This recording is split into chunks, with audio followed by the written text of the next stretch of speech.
We'll guide you through how to fix File Explorer not responding in Windows 11. If you find this useful, then please consider subscribing and liking the video. It can be super annoying when File Explorer is not responding, as it means you can't then go and find and access your files, making it really hard to go and use. So we've got a couple of different fixes you can try.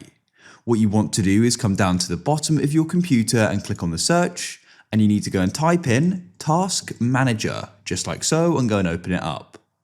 What you need to do is come into Processes, and you need to go and find Windows Explorer. As you can see, here it is, and you need to select it.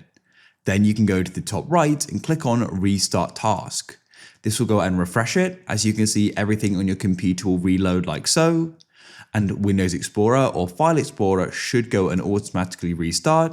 If it doesn't, you can try opening it up yourself, and hopefully that then goes and fixes it. If it still doesn't, then you want to try restarting your computer. You can click the Windows button at the bottom, come over to the right and click the power button and restart it, and that should fix it.